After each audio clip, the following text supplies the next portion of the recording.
Hello నేను శేషరావు. ఒక ఇంటికి బాధ్యతాయుతమైనటువంటి యజమాని ఏ విధంగా వ్యవహరిస్తారో అంతకంటే ఎక్కువ బాధ్యతతోటి నరేంద్ర మోడీ గారు భారతదేశానికి ప్రధానమంత్రిగా వ్యవహరిస్తున్నారు అనడానికి మన దేశం యొక్క ట్రెజరీలో ఉండేటువంటి American dollar bonds, treasury bonds, అలాగే బంగారం, ఈ రెండింటినీ తీసుకోవచ్చు. మిగతా రాజకీయపరమైన విషయాలు, దౌత్యపరమైన విషయాలు పక్కన పెడితే అందరికీ అర్థమయ్యేటట్టు బంగారం గత ఏడాది కొనుగోలు చేసినటువంటి వాళ్ళు ఎంత లాభపడ్డారనేది మనం చూస్తున్నాం. అప్పుడు 60,000 నుంచి 70,000 ఉండేటువంటి బంగారం ఇవాళ 1,40,000, అంటే దాదాపుగా డబుల్ అయిపోయింది, రెట్టింపు అయిపోయింది. మరి ఇండివిజువల్గా మనం కొనుగోలు చేస్తే రెట్టింపు ఆదాయం వస్తే మనం ఎంత సంతోషపడతాము. అసలు ఇండివిజువల్గా కొనాలి అనేటువంటి ఆలోచన రావడం, బంగారంలో పెట్టుబడి పెట్టాలి అనే ఆలోచన రావడం, ఇవన్నీ కూడా ఒక బాధ్యతాయుతమైనటువంటి జీవితం, లేదంటే బాధ్యతాయుతమైనటువంటి వ్యక్తులకు, లేదంటే బిజినెస్ పరంగా, లేదంటే అంతర్జాతీయ మార్కెట్ మీద అవగాహన ఉన్నటువంటి వాళ్ళకే సాధ్యం. ప్రధానమంత్రి నరేంద్ర మోడీ గారు ప్యూర్ రాజకీయవేత్త, ఆయన షూడ్ పొలిటీషియన్ అని చెప్పి అంటూ ఉంటారు. అలాగే అమిత్ షా గారిని కూడా అదే అంటుంటారు. మరి ఆయన ఒక ప్రధానమంత్రిగా ఆయన చేసింది ఏంటి అని అంటే, 2024 జనవరిలో ట్రంప్ ఎప్పుడైతే అమెరికా అధ్యక్షుడు అయ్యారో ఆ రోజు తర్వాత ఆయన మొత్తం స్ట్రాటజీని మార్చేసి అమెరికాని ఎక్కడ కొట్టాలో ఆర్థికంగా అక్కడ కొట్టేటువంటి ప్రయత్నం చేస్తూ ఉన్నారు. అంతేకాదు, అమెరికా కన్నెర్ర చేసినా కానీ మనకు ఎలాంటి ఇబ్బంది లేకుండా ముందు నుంచే నరేంద్ర మోడీ గారు జాగ్రత్తలు తీసుకుంటున్నారు. దానికి కారణం ఏంటంటే, యాక్చువల్గా గత ఏడాది పోల్చుకుంటే, లేదా అంతకుముందు 2021 నుంచి పోల్చుకుంటే, యాక్చువల్గా ఎక్కువ మార్పు 2024 తర్వాత వచ్చింది. 2021 ఆ ప్రాంతంతో పోల్చుకుంటే మనకి ట్రెజరీ బాండ్స్ అంటారు. మన ట్రెజరీ బాండ్స్ ఎంత వాటా ఉంది మన ట్రెజరీలో అంటే, అమెరికన్ డాలర్లో ఉండేటువంటి బాండ్స్ ఆల్మోస్ట్ 26% ఉండేవి. 26% ఉండేవి అప్పట్లో అమెరికన్ ట్రెజరీ బాండ్స్ మన ఖాతాలో. అవి ఇప్పుడు ఎంత తగ్గిపోయాయి అంటే తెలుసా? 21% తగ్గిపోయాయి అమెరికా ట్రెజరీ బాండ్స్ మన దగ్గర. అదే బంగారం వచ్చేసేటప్పటికి నీకు గతంలో కేవలం 6% మాత్రమే ఉండేది. ఇప్పుడు యుఎస్ఏ ట్రెజరీ బాండ్స్ 26% ఉన్నప్పుడు గోల్డ్ వచ్చేసి 6% ఉండేది మన ట్రెజరీలో. వాటా 26% వాటా మన ట్రెజరీలో. మొత్తం 100% రకరకాలుగా పూల్ చేస్తారు మన ట్రెజరీలో. అంటే మన ఆస్తి అనుకోండి. మన ఆస్తిలో మనం అన్ని లెక్కేసుకుంటాం కదా, మన దగ్గర గోల్డ్ ఎంత ఉంది, సిల్వర్ ఎంత ఉంది, లేకపోతే మన ప్రాపర్టీస్ ఎంత ఉంది, మొత్తం లెక్కేసుకుంటాం. దాంట్లో నీకు యుఎస్ఏ బాండ్స్ వాటా వచ్చేసి 26% ఉండేది, 26% ఉండేది. అంటే మేజర్ షేర్ ఉండేది అనమాట. గోల్డ్ షేర్ వచ్చేసి 6% ఉండేది. ఇప్పుడు ఏమైందో తెలుసా? ఇది 21 అయింది, ఇదంతా అయిందో తెలుసా? గోల్డ్ షేరు 15% అయింది.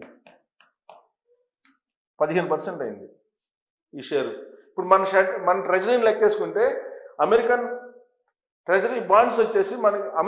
బాండ్స్ వచ్చేసి మన ట్రెజరీలో 21%కి పడిపోయింది. అంటే ఆల్మోస్ట్ 5%కి పడిపోయింది. 5%కి తగ్గించేశారు. ఎందుకు? డాలర్లు ఎక్కువ పెట్టి కొనుగోలు చేయాలి అమెరికా బాండ్స్ని మనం. కాబట్టి మనం తగ్గించేసాం, అమెరికా బాండ్స్ని కొనుగోలు చేయడం తగ్గించేసి ఉన్న బాండ్స్ని అమ్మేశాం. ఆ అమౌంట్ని ఏం చేశారు నరేంద్ర మోడీ గారు? 6% వాటా, మన ట్రెజరీలో 6% వాటా ఉన్నటువంటి గోల్డ్ని విపరీతంగా గోల్డ్ మీద పెట్టుబడి పెట్టి మన ఆర్బీఐ చేత కొనుగోలు చేయించి 15%కి చేర్చారు. అంటే ఎంత పర్సెంటేజ్ పెరిగింది ఇది మన ట్రెజరీలో? చూడండి, 6 నుంచి 15 అయిందంటే దాదాపు రెట్టింపు కన్నా ఎక్కువైంది.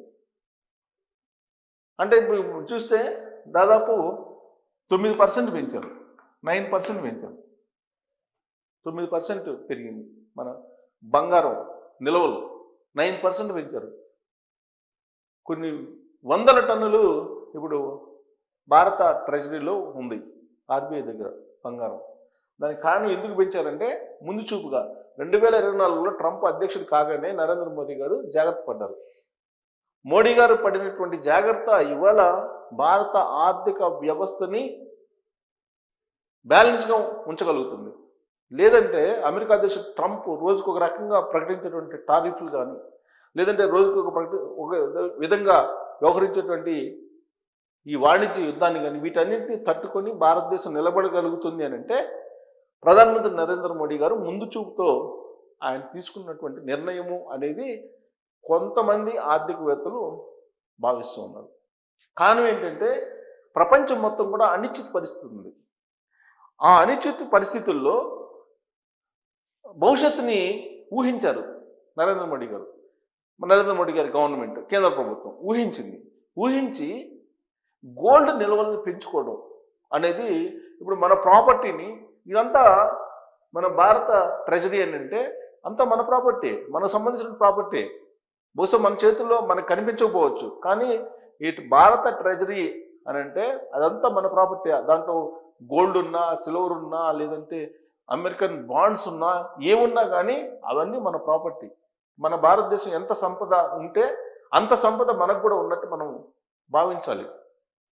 అందుకే ఇప్పుడు నరేంద్ర మోడీ గారు ఒక బాధ్యతాయుతమైన ఇంటి యజమాని ఏ విధంగా ఆలోచిస్తారో ఆ తరహాలో ఆలోచించి ఇప్పుడు భారత్ ట్రెజరీలో ఉండే అమెరికన్ బాండ్స్ని తగ్గించేసి దానికి బదులుగా కొన్ని వందల టన్నుల బంగారాన్ని కొనుగోలు చేశారు.